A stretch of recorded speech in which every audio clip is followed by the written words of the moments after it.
So we're now moving to our final session for this really, really good conference and workshop, the Mind Lab so far. Now, finally, and definitely not last, I would like to introduce all of you to Venerable Amadassana Thero. And this session is going to be a really interesting one. So we just heard about life as anagarikas. So in this session, we'll be hearing about life as a Buddhist monk. So no doubt as part of this session, we will hear from Venerable about his story, about giving up his lay life in London City, working as a solutions architect for the Royal Bank of Scotland, to give that up in search for enlightenment. Now, as a high ordained monk, Venerable Amadassana is a respected teacher and leader, providing invaluable mentorship and instruction to over 100 monks and an equal number of male and female anagarikas of the monastic community at the Jethavanarama Forest Monastery in Sri Lanka. His leadership has been crucial in the process of establishing and managing many social service initiatives delivered by the Monastery's foundation. Projects such as the Youth Academy, Children's Home, and the proposed Drug Rehabilitation Centre and International Buddhist School, which we have, of course, heard all about in the panel discussion just now. So we are so fortunate to invite Venerable Amadassana in sharing with us his story and life now as a Buddhist monk. So, Venerable, over to you. Thank you. Thank you. I hope you can all hear me. Yes. Thank you. Okay.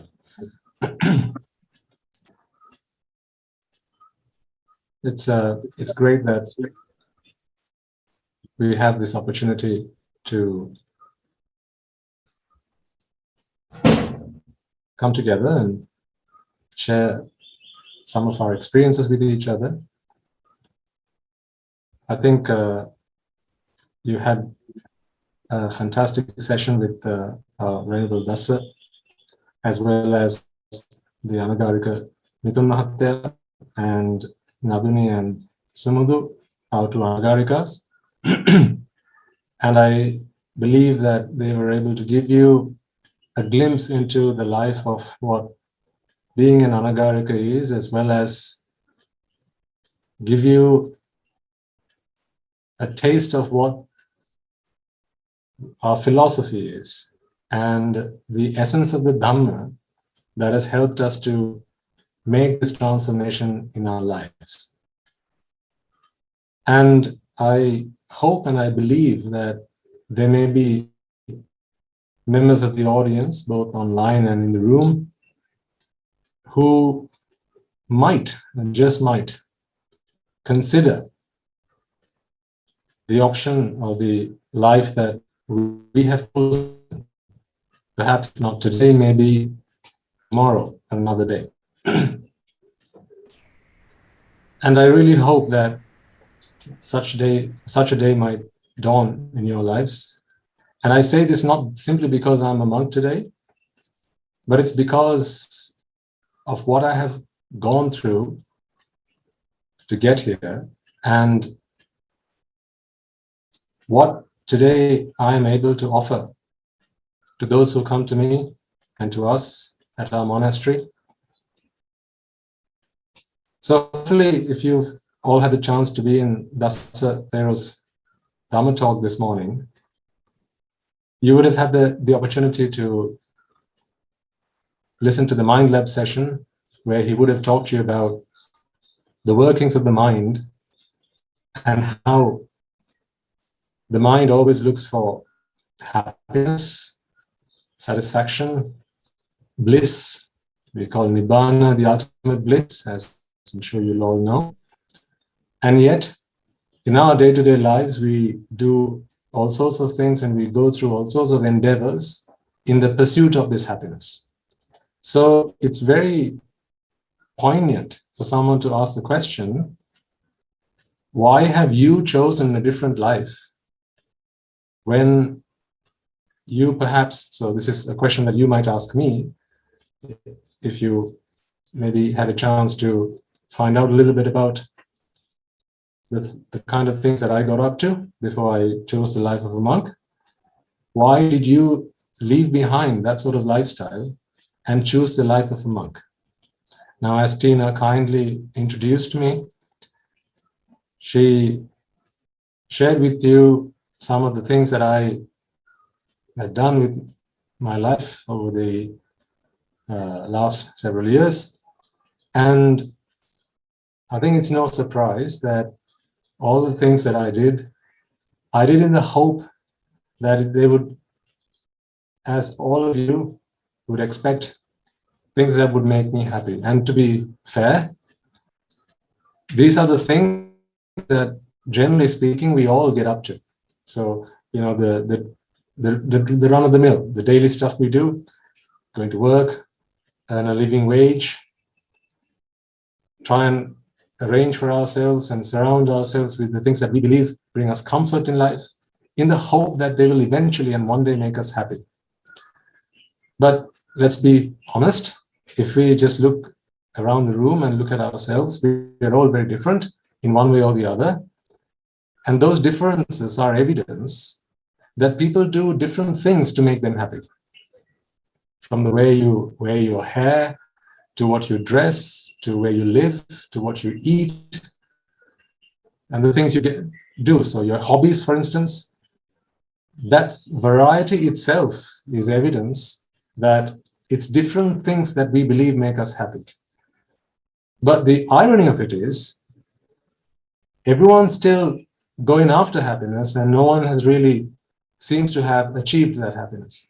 So this prompted me one day to ask myself the question, if all the money that I had earned by that point and the money and the luxurious lifestyle that I enjoyed was not going to bring me the happiness that I seek, and if all the people that have come into my life by that point and all the friends and all the experiences that I had had by that point was not going to bring me the happiness that I wanted, then what would?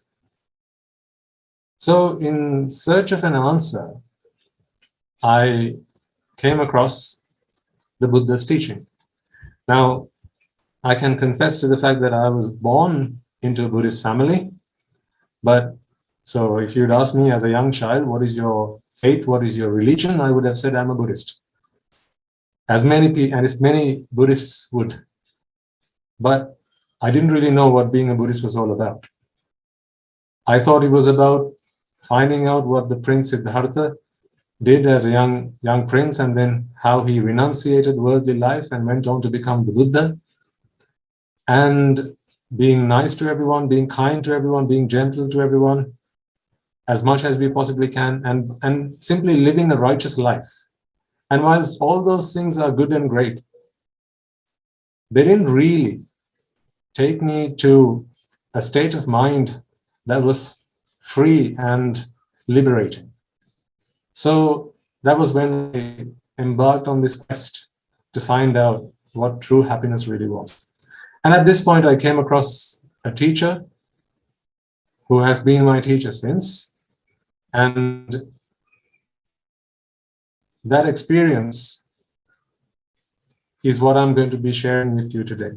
So I'm not necessarily going to be giving you the Dhamma or preaching to you a sermon, but what I'm going to share with you right now is that journey that I took from that point on to now. And as a monk today, what are some of the things that I get up to at the monastery? So before I go any further, I would like to share with you a short video clip, which I think would be quite useful for everyone, because it will show you the journey that someone like myself would have taken, quite literally, I mean, from the moment you step into or step through the gates of our monastery to when you go through this change that you see here and beyond.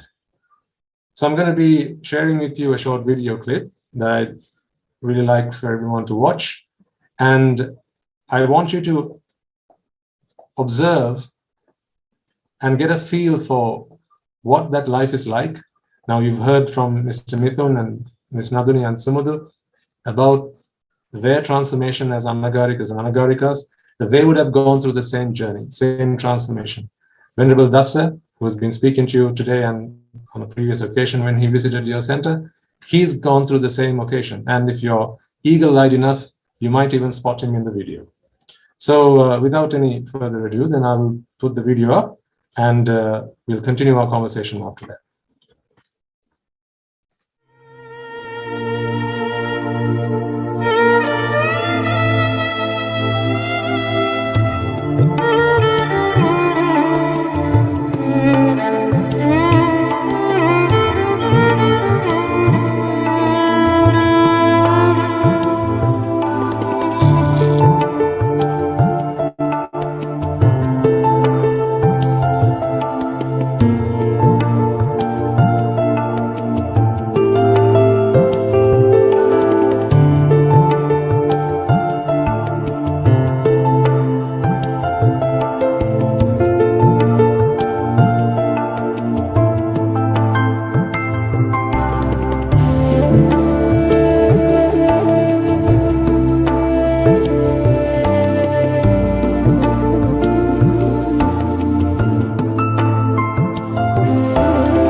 Okay. Hopefully you all can still hear me. Okay. So you got a glimpse of what life is like at the monastery. This is our home. So anyone and everyone who walks through those gates that you saw at the beginning, they go through a transformation because of the Dhamma, because of our teachers and what they teach us, what they share with us, as well as our purpose to help others achieve their salvation as we do ours. So for anyone who comes to our monastery, that will be the typical journey from a newcomer as they transform into an anagarika or an anagarika, and then go on to become a monk. And in the video, you also saw how we do pretty much all of the things that we need for ourselves within the monastery, from dyeing robes to sewing them to preparing our alms bowls. And it's just a big family that we have here. So I'm going to share with you now a presentation. So I'm going to try and get this up on screen now. And I'll talk you through some of the other details of the monastery and what we do as monks, having gone through that journey that you just saw there in the video. So let me see if I can do that now. Everything we do here, we just want to achieve something. And if you ask me, what is the one thing that you'd like to give to someone who crosses paths with you? I like to say it's those two lines that you see on screen there. What I see, what I have seen in my life, and what I often see people fight for is the freedom to make the choices that they like to make. But what I like to do and what we like to do at our monastery is to empower people, to give people the opportunity, the knowledge, the experience, and the insight to make the most important choice of all, which I believe is the choice of freedom. So rather than fighting for the freedom of choice, we fight for the choice of freedom. This is us. Hopefully you've seen in the video and you were able to, I was able to demonstrate to you through that video that we're like a family here. People come to us from all walks of life, both men and women, from various backgrounds, various education levels, various strata in society. But when we all walk through those doors, through those gates, and we come and we start learning the Dhamma, understanding and taking the time to really apply it and deepen our wisdom, what we begin to understand is, under the skin, we're all the same. So we all become family pretty soon. And I think that's probably what we are quite popular for. If you come to the monasteries, there are people who've been coming to the monastery ever since we started back in 2017.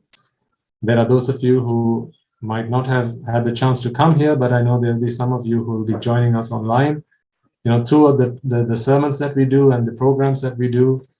Very recently, we did a program for a community in Australia, led by Venerable Amadassana Thero, a meditation program. And there will have been people there who have been with us right from the start. And I think if you ask them, it is no surprise that they will say, here, when we come here, we all feel like we are part of a big family. And that is because unity is one of the biggest things that we aim for. We strongly believe that it is together that we can do the service that we need to do to the world and to the lives that we touch. Of course, unity is not going to be possible if we don't trust each other. And that trust is something that we instill within ourselves, within the people who come to us, by giving them the Dhamma. Because what the Dhamma does is something truly transformational, and hopefully some of you have already started on that journey. The more we instill the Dhamma within our lives, the more we begin to focus on others and helping others and have these altruistic motives rather than focus on ourselves and the things that make us happy, the things that make me happy. So the less we focus on ourselves and the more we focus on others, which is really the enactment of metta. I can't think of a better place to be doing this talk than at the Metta Center. That, I believe, is the enactment of metta, the embodiment of metta, which is how we commit and devote ourselves for the betterment of other human beings, other sentient beings. That helps us, enables us to build that trust. And once we have that unity and the trust between each of us, now we can start to care for the people and all other sentient beings who depend on us for their salvation. So to do that, we treat everyone with respect. Respect and dignity are like the bread and butter of people's lives. And here at our monastery, we build our culture on that. We like to help everyone feel when they get here that this is their home. In fact, there are some monks with us who've been here for the last 5-6 years. They've never had the need to go back home, not even to pay a visit. It's not that we haven't allowed them to go. It's not that it's forbidden. They can always go. But once they're here, usually their families start coming here, their friends start coming here, and before you know it, their family is here. That is the culture that we love and we like to share and instill at our monastery. So our family, if you ask me in size, you see the numbers on the board, on screen. So we have monks, higher ordained monks, as well as novice monks. We have anagarikas and anagarikas. We've seen them today and we've had a chance to talk to them today. And we also create an environment here for young children. I think in the Q&A session, you got to hear a little bit about our youth academy, as well as the Child Development Center. And altogether, we're about 250 odd people right now. So remember, if you caught me mentioning earlier, it's only been about 5 years since we started this place. And if our estimates are right, I think in the next 5 years, this place isn't going to be big enough for all the people who come to us looking for our love, affection, and the Dhamma that we are able to share with them and the peace that it brings them. So I'm really pleased that I'm able to call this place my home. And I hope one day you'll also get to experience that. So in terms of where we are, in case you decide to pay us a visit, so we are about 2 hours from the Colombo airport, which is the Battaramulle International Airport. It's a 2 hours drive. And although we are in the midst of an evergreen forest, the amenities when you need them are not that far away. And besides, we have about, between 1,000 to 1,500 people who visit us weekly for all the programs that we have at the monastery. So although we seem a little bit remote from the hustle and bustle of the town and city life, lots really go on at our monastery. Sometimes people ask me, are you a temple or a monastery? Because typically a temple can be quite busy and a monastery is typically known to be a place of isolation. And I think we are a bit of a hybrid. So we are both temple and monastery because the way that we approach Nibbana is that we don't think that Nibbana is something that we can do simply by isolating ourselves from others and perhaps, maybe spending the entire day in deep meditative practice. Because what our teachers teach us is what you give is what you get. So in order to get what we want, which is that freedom, that liberation, that happiness of mind that can never be taken away from us, it is imperative then that we give the same to others. So we create the opportunities for others to come and join us and experience what we have to offer them. And for any of you who might be considering coming here, it's always a good idea to bring with you an umbrella or a raincoat.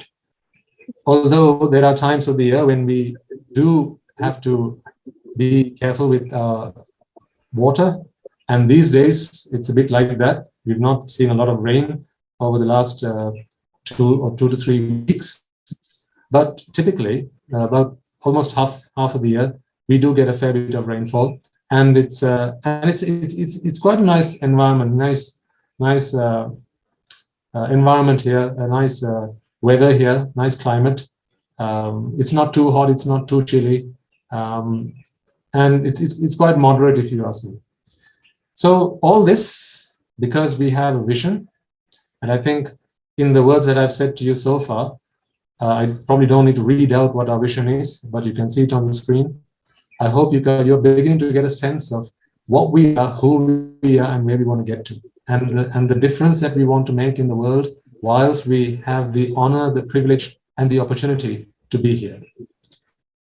Right, I'm going to move on.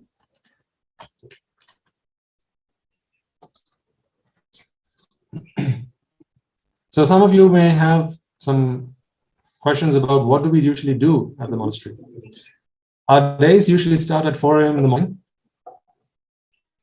and by 4:30 we're all in the Dhamma hall.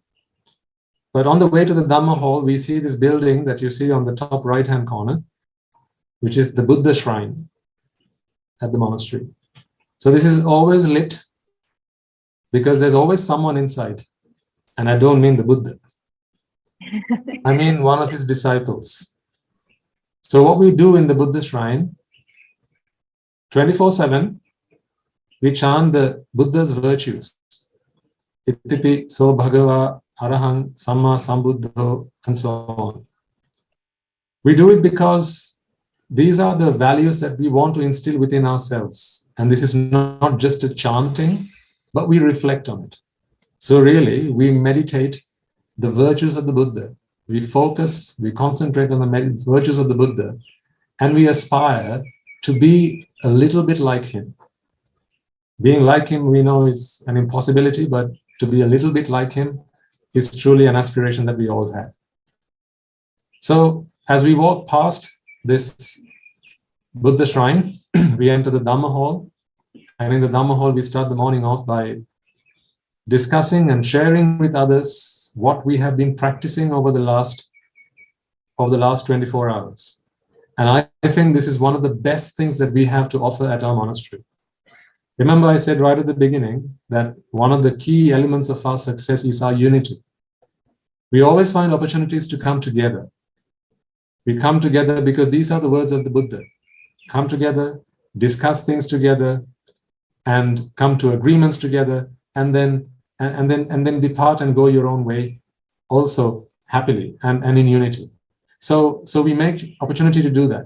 The reason for this is, when we have the opportunity to share with others and share with our fellow monks, as well as our teachers and the fellow anagarikas and the fellow anagarikas, what it is we practice on a day-to-day basis, there's little chance for us to go wrong and go down the wrong path.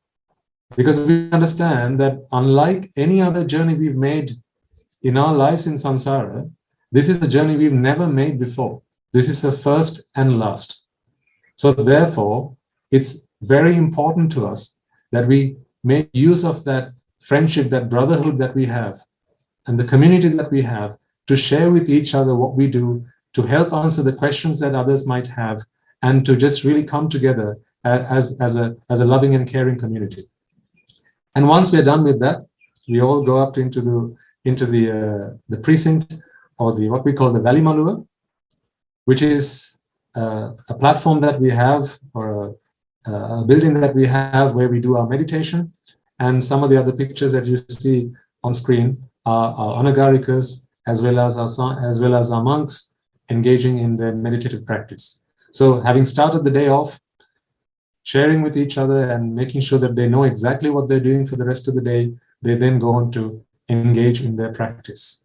This will also be a time for our monks to sometimes meet the teachers and make sure that they get their karmasthana or their meditative objects and ensure that they are fine-tuned in their practice. So this is usually what happens in the morning. And then we move on to the noon, or just before noon, to be precise. We all come together, dressed as you see on screen, as Venerable Dassana Thero is dressed right now. Both shoulders covered in the robe, unlike how I'm dressed right now. I only have one of my shoulders covered, but Dassana has both. Because when we go into the public, when we go outside the monastery, we dress like that, and it is part of our the decorum that we like to display to our devotees and to the people who have the utmost respect for the Buddha and his disciples. So this is what you would typically see at our monastery as our monks get together for their alms round in the afternoon. And usually we, as I said, we have a large regular devotee base, so they come to us, they make offerings of the 4 requisites. This is the food, shelter, robes, and medicines. And there are, well, every afternoon, all 105 of us, however many we are, that many. All of us, we come together and we go on our alms round. And this is monks approaching the alms hall in preparation for their alms round. So we usually have what we call Pindapata. So this is where we go on the alms round and we are happy with what we get. So usually we don't know what's in stock for lunch. We don't order it in advance. Whatever devotees decide to offer us for the day, that is what we shall have. And typically everything that they wish to offer to us is served into the one alms bowl. And something that we have started doing as of late is to give people who come to the monastery another chance, another opportunity to engage in merits. And that is, once they have served for themselves, to give a handful of that to the monks. Because what is yours, what you give away, is a true giving. So what you see on the right-hand side is my teacher, our head monk, who's going around on alms. Instead of going to where they serve the food in the containers, he's going over to the devotees who've served themselves, but they wish to give away a handful of food, and so that is his sustenance for the day. So that is also something that we do at the monastery. So after we've had our meals, we've had our morning meditation practice, next up we have all the things that we need to do to help others achieve their salvation. Remember I said, what we give is what we get is the motto, almost the motto that we live by.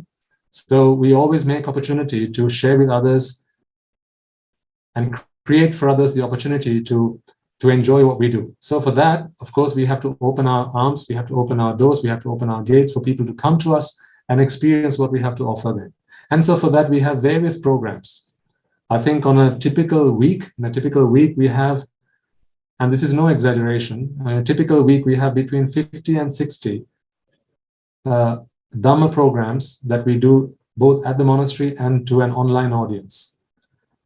So this includes adults, this includes young children, this includes vulnerable people in society. We make it a point to visit prisons, remand homes, orphanages, and various other communities who struggle because they don't have the Dhamma. And what we do is we help them to make the freedom of choice. Essentially, that's what we do. We help them to liberate themselves. I remember very fondly on one occasion, I had the good fortune to go and preach to a prison. And in the prison, I spent the day with them and I tried to explain to them that they're not really in a prison, they think they're in a prison.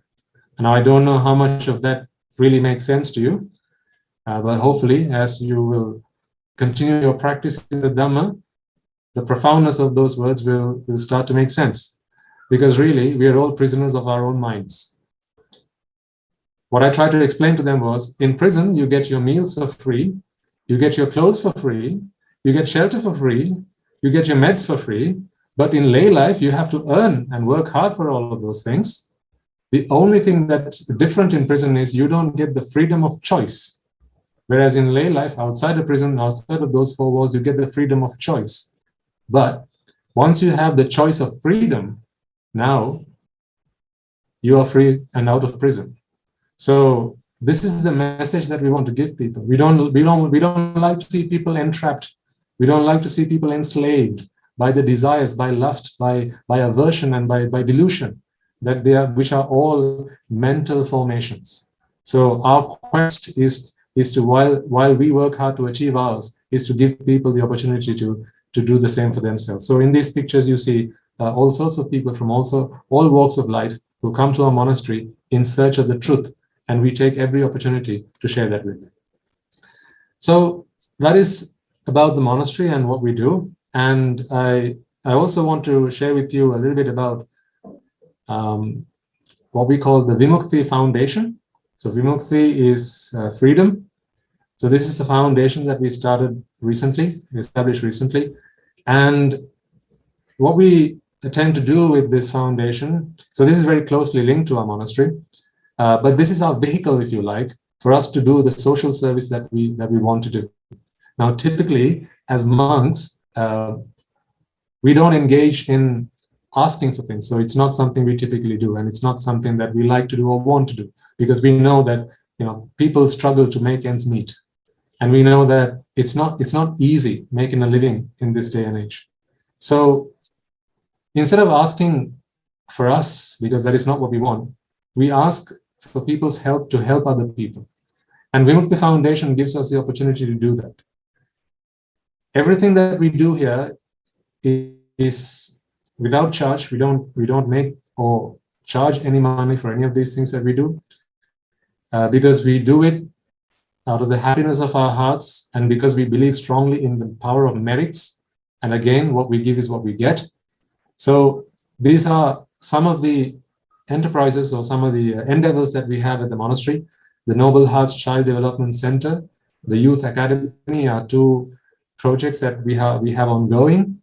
And we also will be starting the rehabilitation center, drug rehabilitation center, as well as a school very shortly.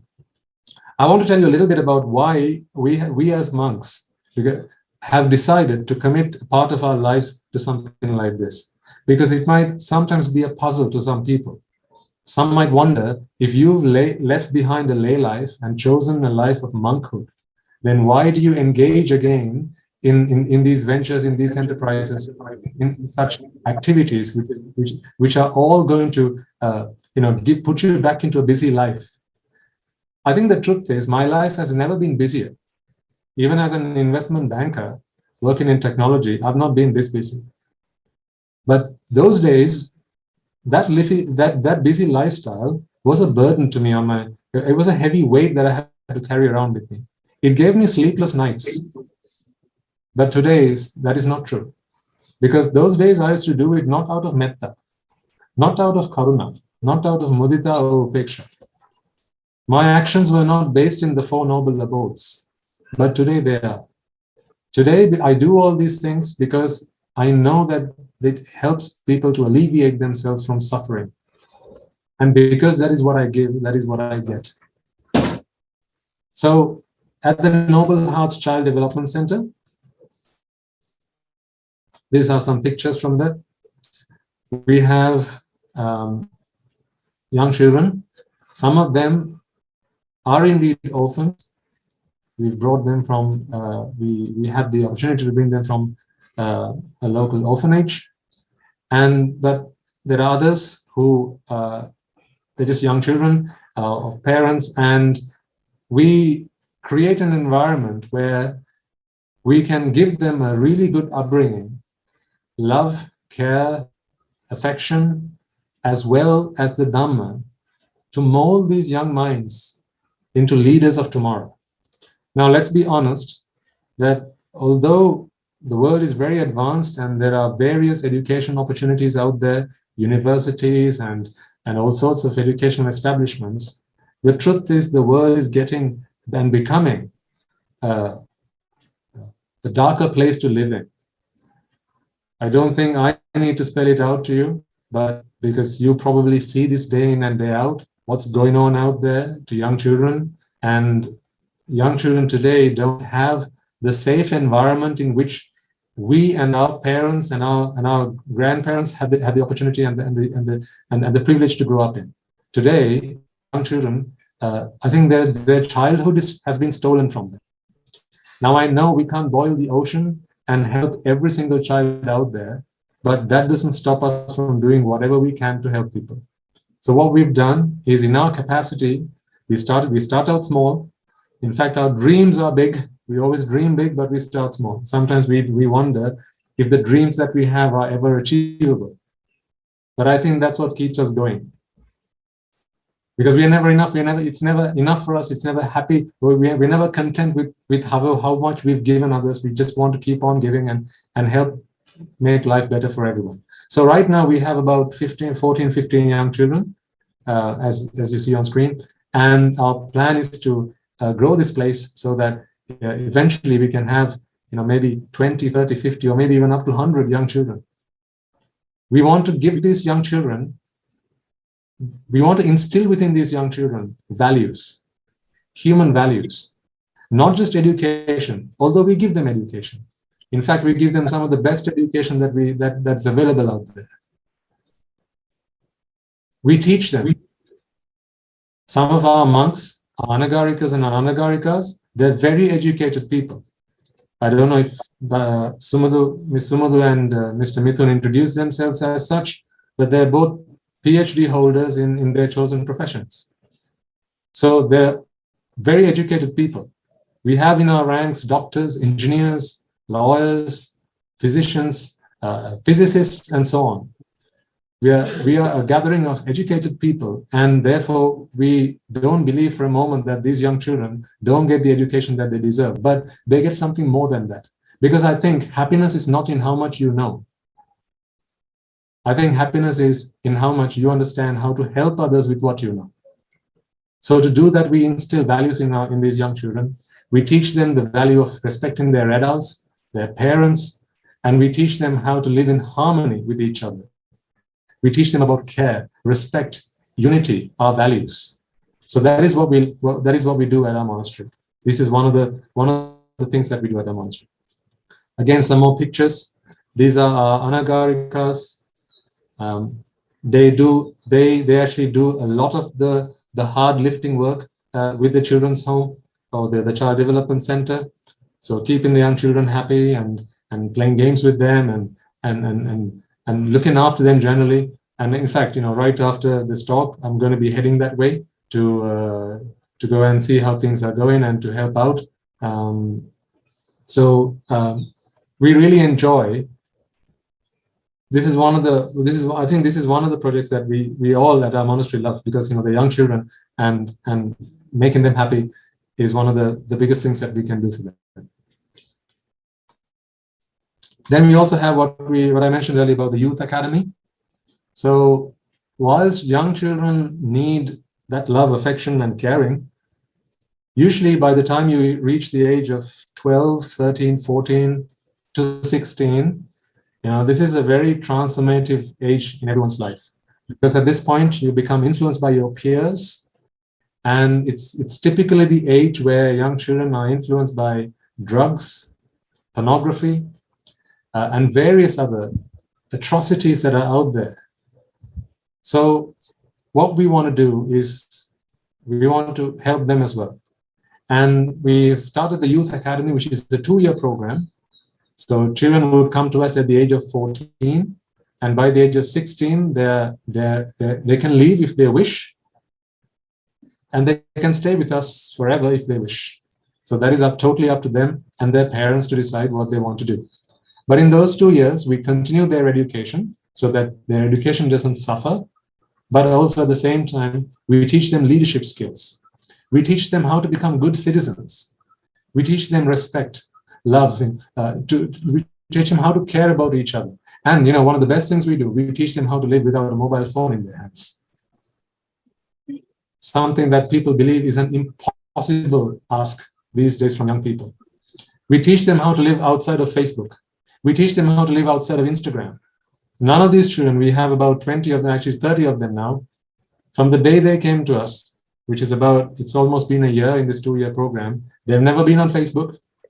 They've never been on the internet. They don't watch TV.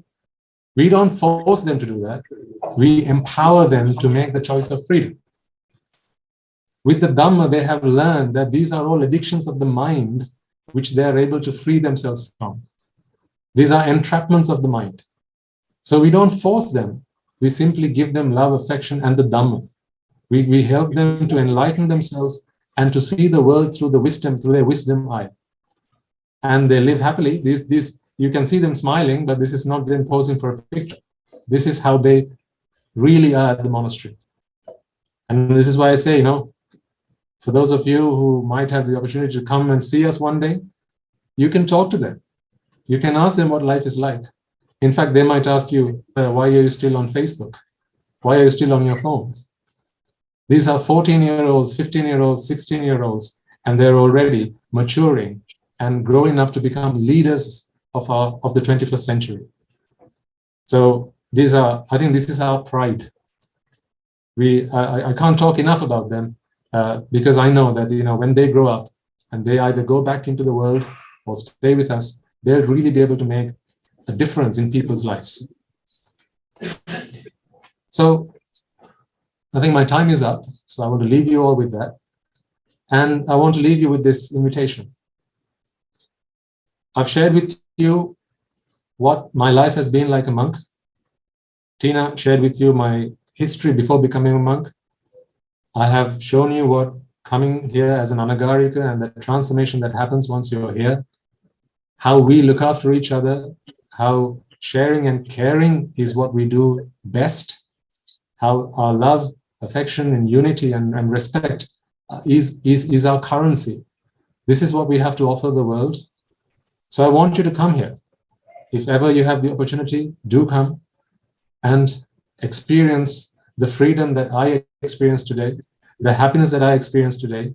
I don't need anything around me to keep me happy today because I am independently happy. I'm independent from the things that kept me bound, the things that weighed on my shoulders, and the things that I had to have with me to keep me happy. Today, I can be happy with nothing around me. And that is certainly possible. I know it because I have experienced it myself. This is what the Dhamma can do for you. This is what the Buddha has done for us. And this is what the Mahasangha is here to help you do. So I invite you all, if ever you have the chance, do come and visit our home. May the blessings of the Noble Triple Gem be with you all. Sadhu, sadhu, sadhu. Thank you so much, Venerable. What an inspiring presentation. Very comprehensive. Now we all know what monastic's life is like in that monastery. So anyone want to sign up? Free sign up today. Oh, we've got one. There you go. I love that immediate feedback. It's useful. Thank you so much. Now we do have some time before we end the session in about half an hour. So if anyone has any questions for any of the speakers who we have today, I invite you to ask your question. Speak now, forever hold your peace. We've got these amazing speakers who are zooming in from overseas. And of course, we've got also Venerable Dasa here as well in person. So if you have any questions, ask them. You can write them into the chat as well, or so on a piece of paper if you want to keep it anonymous. And it could be about anything. Okay, so I will kick off with a question that is online. The question is, how old is the monastery? So that's the first question. So perhaps Venerable Amadassana, if you could answer that one first, and if there's any lay people living there. Sure. We started in 2017, so that's what, almost 6 years now, I think.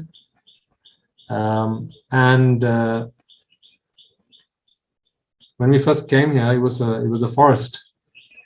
There was just 10 of us and my teacher. So it was just 11 of us back then, and over the 5 years, this is what has happened. So are there lay people at the monastery? Absolutely. We have lay people who they come and spend short periods of time because they want to experience what this is, and we create bespoke programs for them, and there is accommodation around the monastery. I think for gents there is accommodation now. We have that at the monastery for small numbers, and I think in the future we will. We are hoping to make that available for ladies as well. I mentioned earlier that we have 2 campuses. So our main campus, which is where all the males are, and then the female campus, which is where all the anagarikas are, which is about 600 to 700 meters away from the monastery, and that started about 1.5 years ago. So yes, we do have lay people. They come and go. But usually they come and they don't go. That's what usually happens. Which is a good thing. Of course. Wonderful, thank you. Another question is, how many anagarikas leave within 3 months of joining? So what is the retention rate here that we're talking about? I don't mind who answers. It'll be one of the monks who will answer, because the anagarikas, obviously they've stayed. So from your experience, what's the retention rate like? Oh, sorry, hang on. Oh, okay. Venerable Amadassana, if you could respond to that. Yeah, sure. I'm happy to take that one. I think in all the I think the question is, was the retention rate, how many leave within the first 3 months, was it? Yes.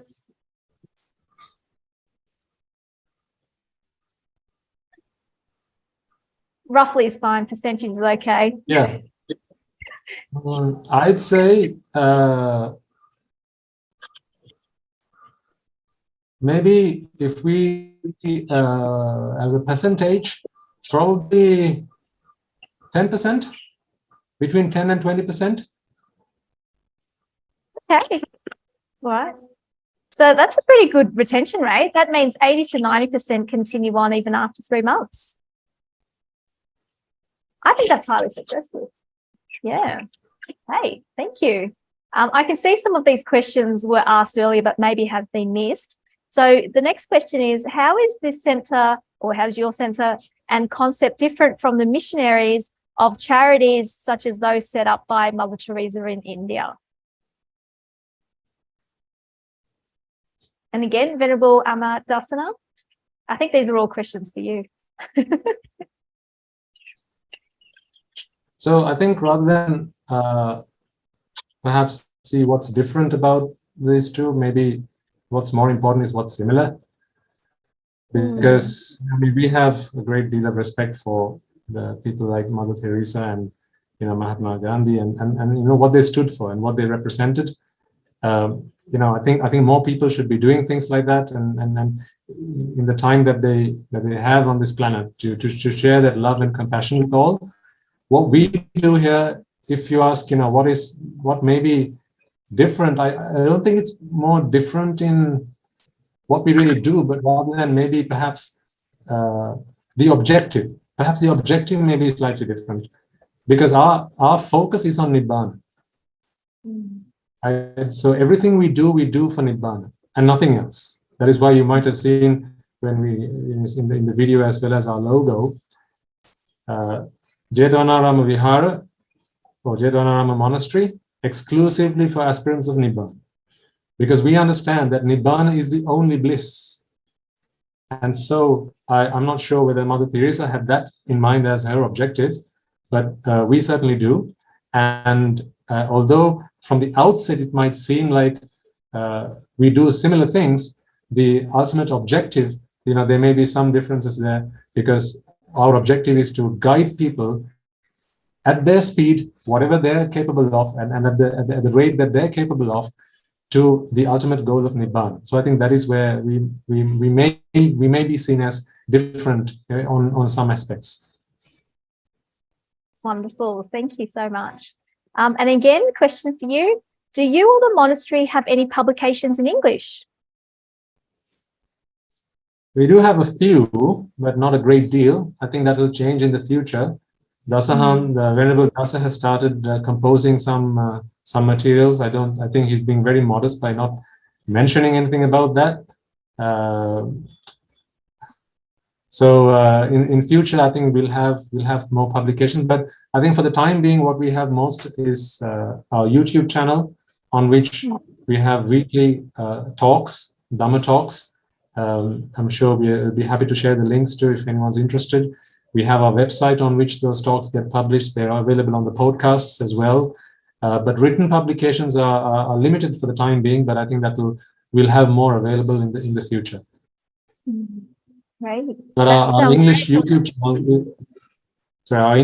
channel is quite popular, and we publish sermons and talks on that every week. So in fact, this morning I did one, and I'm joining you right after that. Wonderful. Thank you so much. So lots of resources available. We have another question for you, Venerable. Venerable Amadassana, may I ask what types of meditation practice is practiced at the monastery? You've mentioned the practice of the Brahma Viharas. How is Vipassana practiced? It's a tough question to answer in a very short period of time, because I think to do the question any justice, I'm going to need some time to answer that. I would say I can point you at the answer to that question, which is what I mentioned earlier. If you go onto our YouTube channel, we talk a lot about what we do at the monastery as our meditative practices, and what we practice as Vipassana, and how, in fact, our approach is really applying the Dhamma into practical life rather than making it a theoretical absorption. So, because we understand that, it may be possible for monks who live in a monastery to perhaps, sit down for hours on end and focus on something. But what we understand for most lay people, that's not going to be possible or practical, because you have your lives to live, you have your families to be with, you have work to be with, and you have other things and duties and responsibilities to fulfill. The Vipassana that we try and share with our listeners is a Vipassana that you can do whilst you go about your day-to-day life. That is why we believe we have a very practical approach to that. And I'm not sure it's this is probably not the place for me to go into detail about that. But I invite anyone who's interested to visit our YouTube channel, on which you'll find lots of talks where we talking in a lot of detail about how we do that. Excellent. And for those who are watching this online after the session, all of those links will be in the description below. Okay, so speaking of not having enough time to answer some questions, here's another one for you. The question is, how would you define Nibbana? True happiness, freedom, or something else? I'm going to let Dasa take the question. If I've taught you well, then you should be able to take this question. Okay. So, how you define Nibbana? The way I define Nibbana is, as we talked earlier, a happiness that is not conditioned. So nothing is conditioning that happiness. So it's not affected by anything. So simply put, that will be what I believe Nibbana to be. Would you like to add on that?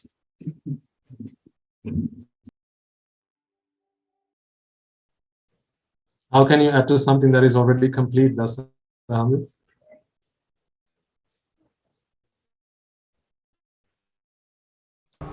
you just say that again? We missed that. No, I think you're right. So Nibbana, the Nibbana that I aspire to, is one where happiness is unconditioned, and you're spot on with your response there. You made me proud. And I think as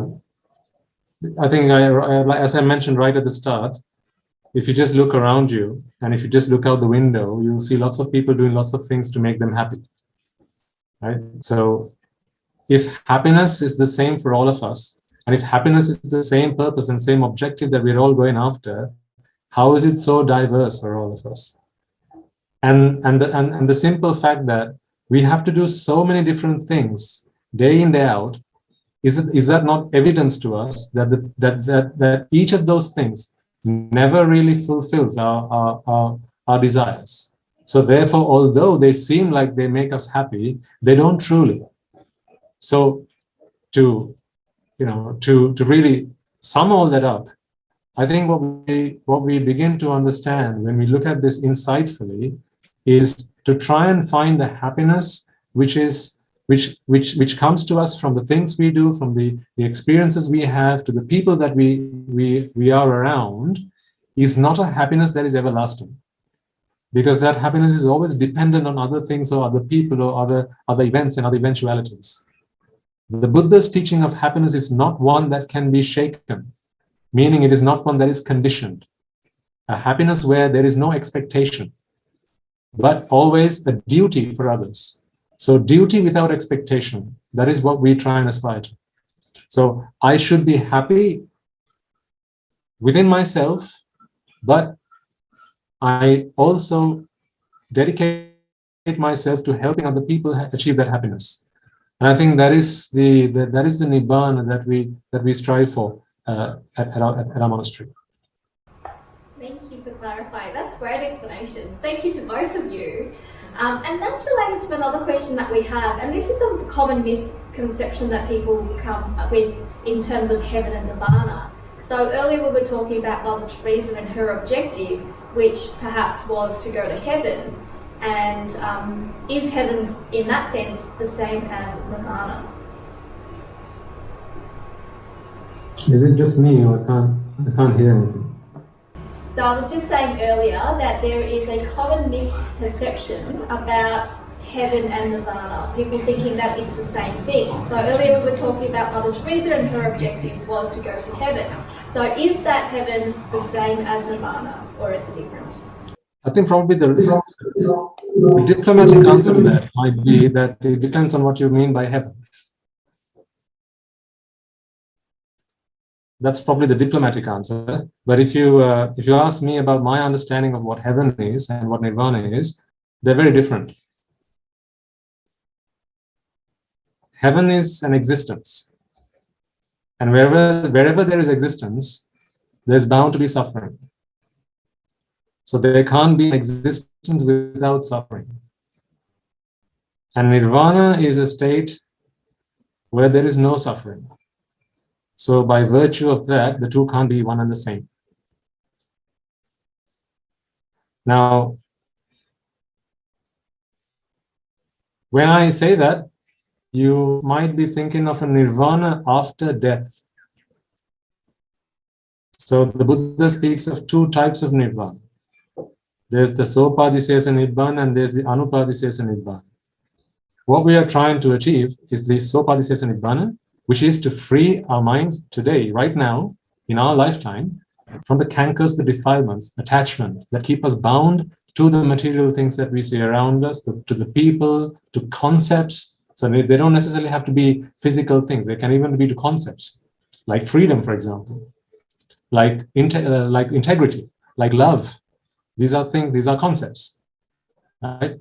And so what we strive for is this sopadisesa nirvana, which is the freedom, the mental freedom that we have. And then what happens after that is, of course, when we eventually go to our inevitable death, when the mind has nothing to cling on to, then the mind does not need another abode. So now, of course, we get into a technical discussion about and a technical aspect of the Dhamma. So again, I don't think this is probably the place or the time to do that. But that is how anupadisesa nibbana, or the extinction of all material things, including this body and the mind, happens. But really what we strive for is not the extinction of material things or the mind, but rather the extinction of defilements, the extinction of cankers, the extinction of raga or desire, dvesha or aversion, and moha or delusion. And that can be achieved through the extinction of ignorance or avidya. So that is what we are after. So we worry about and the extinction of the masses, so the body, the mind, and all that. That's just not something we need to worry about, really. Sadhu, sadhu. Thank you so much. Thank you to all the venerables, the anagarikas, all of the friends in person here at the Metta Centre, as well as those online for participating on such an excellent session for today. As part of the closing, I'm going to invite Venerable Dasa for the closing.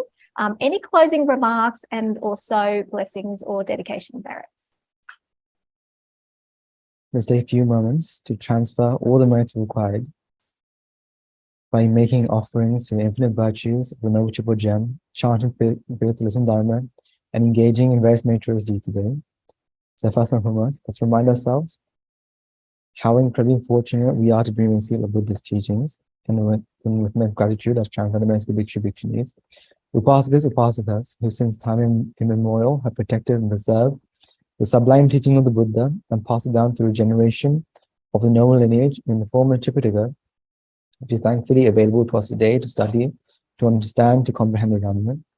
Let's also take a moment to transfer merits to all the members of the Mahasangha present throughout the world, including all chief prelates of all the chapters who have dedicated their lives to a noble path and committed themselves to the betterment of all sentient beings.